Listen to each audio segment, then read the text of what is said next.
Swadika, thank you for joining us for the morning edition of NBT World Brief. You're with me, Kwitika Kluat. Our first story today, Prime Minister Anutin Charnvirakul has officially launched the Thailand FASTPASS initiative aimed at streamlining government procedures, reducing bureaucratic hurdles, and making it easier for investors to do business in Thailand. Prime Minister Anutin Charnvirakul presided over the launch of Thailand FASTPASS and congratulated 23 companies receiving Thailand FASTPASS cards. He said the projects represent more than just investment figures. They reflect investor confidence in Thailand, the country's potential, and the future direction of the Thai economy. The Prime Minister noted that speed has become a key factor in global economic competition. Investors now look beyond market size, workforce availability, and operating costs. They also consider how quickly a country can make decisions, solve problems, and turn business opportunities into reality. He said the government is shifting its role from regulator to facilitator, focusing not only on reducing paperwork and procedures, but also on making the public sector more responsive to business needs. รัฐบาลจะเปลี่ยนบทบาทจากการเป็น regulator มาเป็น facilitator นะครับคือผู้ที่จะช่วยกันผลักดันให้ความปรารถนาของพวกท่านได้บรรลุผลสำเร็จด้วยความรวดเร็วนะรัฐบาลขออย่างเดียวท่านทำตามกฎหมายท่านทำตามสิ่งที่ท่านได้นำเสนอกับผู้ที่จะต้องออกใบอนุญาตต่างๆให้ท่านโดยเคร่งครัดแล้วความไว้เนื้อเชื่อใจกันก็จะบังเกิดและประเทศไทยก็จะตอบสนองความปรารถนาดีความเชื่อมั่นของพวกท่านนะครับในทุกมิติเพื่อที่จะทำให้กิจการของพวกท่านได้เจริญก้าวหน้าไปด้วยความมั่นคงผมยังยืนยันครับประเทศไทยเรามีความพร้อมมากที่สุดในภูมิภาคนี้ Then, Mr. Anutin witnessed the signing of a cooperation agreement among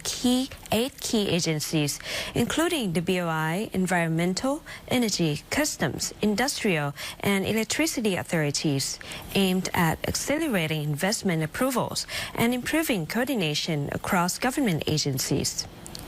The Thailand FASTPASS program marks the beginning of broader public sector reforms. The government will continue investing in human resources and infrastructure while working closely with all sectors to position Thailand as a major investment hub for ASEAN and the world.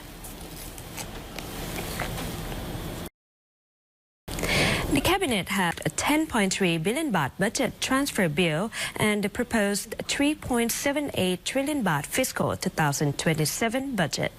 The Prime Minister has urged ministers to fully explain the spending plans during parliamentary debate, emphasizing transparency and accountability. Government spokesperson Rashada Thanadirek said the cabinet approved a 10.3 billion baht budget transfer bill for fiscal year 2026, along with the proposed 2027 budget bill valued at 3.78 trillion baht.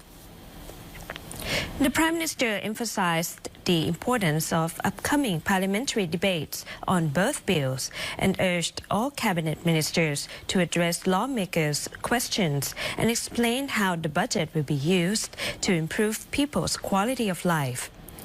He said every baht of public spending would be allocated efficiently and in a manner that can be fully scrutinized.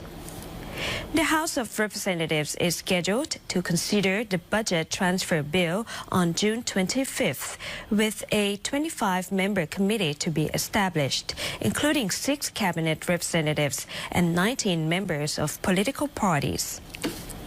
Meanwhile, debate on the fiscal 2027 budget bill is set for June 29th through July 1st. The Cabinet has approved the formation of a 72-member committee to review the legislation in line with previous practice. Now to Thailand's border region, Prime Minister Anutin Charnvirakul reassures the public over the situation along the Thai-Cambodian border, saying conditions remain normal and there has been no military incursion into Thai territory. Prime Minister Anutin said there have been no attacks or acts of aggression along the border, adding that he had been informed that the Thai F-16 fighter jets reported taking to the skies were part of routine military exercises. The Prime Minister stressed that Thailand has never engaged in provocative actions and that the Thai military has never initiated aggression against another country. ผู้ที่ยังกังวลเกี่ยวกับเรื่องความมั่นคงทางด้านชายแดนหรือว่ากังวลว่าจะมีการคุกคามโจมตีลุกรานจะไม่มีแน่นอนนะครับก็ได้รับรายงานมาว่าเป็นวงรอบปกติอย่าลืมว่าประเทศไทยเราไม่เคยมีพฤติกรรมการยั่วยุคือมันไม่ใช่วิสัยเราเพราะนั้นก็ขอให้สบายใจได้ไม่ว่าใครจะไปพูดอะไรก็แล้วแต่วิธีการของกองทัพของเราคือเราตั้งมั่นอยู่ในที่ของเราไม่รับการคุกคามจากศัตรูหรือว่าใครแต่เราก็ไม่เคยไปทำใครก่อน Meanwhile, Deputy Prime Minister and Foreign Affairs Minister Sihasak Phuangketkaew said the government is examining concerns over a sediment control dam near BAHT Lake in Trat Province, close to the Thai-Cambodian border. Thailand plans to use mechanisms under the United Nations Convention on the Law of the Sea, or UNCLOS, to address concerns that the structure could affect Thailand's maritime sovereignty and the local marine ecosystem. Minister Sihasak said that authorities will first await recommendations from a conciliation panel before determining whether the structure affects maritime boundaries and whether further action is needed. The Cabinet has approved in principle a plan to cap Bangkok mass transit fares at no more than 45 baht per trip under common ticketing system, with implementation targeted for January 1st next year. The proposed fare structure would cover all rail lines in Bangkok and surrounding areas, with passengers paying only the actual fare if it's below the 45 baht cap. Under the system, commuters would pay the entry fee only once and would not be charged again when transferring between rail lines. The move is considered a major step toward lowering travel costs, although authorities acknowledge that differing concession agreements across rail lines remain a key challenge. In the past, fare reductions relied on government subsidies and were limited to state-owned routes. A longer-term proposal has been for a government to buy back rail concessions, a process that would require substantial funding. Deputy Prime Minister and Transport Minister PHATTHALUNG said the government is considering the creation of an infrastructure fund to raise capital for acquiring rail concessions. Once completed, authorities plan to introduce additional fare packages, including weekly passes and discounted tickets for students and senior citizens.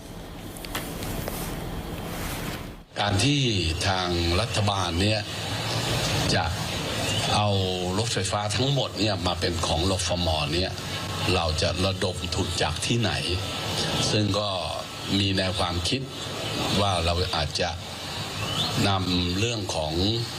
รถไฟฟ้าทั้งหมดเนี่ยเข้าไประดมทุนใน Thailand Future Fund ซึ่งก็คงจะใช้เวลาไม่น้อยก็เชื่อว่าไม่น้อยกว่าปีครึ่งถึงอาจจะถึง2 ปีนะครับก็เหมือนการนำตลาดทำบริษัทเข้าตลาดหลักทรัพย์มันก็คงจะใช้เวลาประมาณนั้นแต่ถ้าเราทำในลักษณะนั้นการระดมทุนเพื่อจะมาซื้อรถไฟฟ้าทั้งหมดมาเป็นของรัฐก็น่าจะเกิดความเป็นจริงได้ก็พยายามจะทำให้ทันได้ใช้ ประมาณก็อาจจะเป็นของฝันปีใหม่แต่พยายามนะครับเอาให้ทันในวันที่1 มกราคมเนี่ยในเรื่องของ17 ถึง 45 บาทTurning to a local economic development, authorities in Phathalung are moving to secure geographical indication or GI status for the province's traditional SAGO starch, aiming to preserve local wisdom, protect natural resources, and boost community incomes. Phathalung Deputy Governor Tharavuth Choikirt led an inspection of locally produced SAGO starch at the Yai Shui SAGO Starch Community Enterprise as part of efforts to obtain GI certification for Phathalung SAGO starch. Officials are assessing the product's quality, characteristics, and production standards to ensure compliance with GI registration requirements. Authorities say GI protection would help preserve local resources and traditional knowledge while enhancing consumer confidence, increasing product value, and creating economic opportunities for local farmers and producers. Phathalung SAGO starch is made from a native variety of SAGO palm found only in the province. The plant is distinguished by its red crown and thornless trunk, producing starch with unique color, texture, and cultural significance rooted in generations of local expertise. That wraps up our morning news report. Stay updated with the latest developments and more stories. Simply scan the QR code on your screen to access our full coverage across all media platforms. Until next time, Kritika Kluat, สวัสดีค่ะ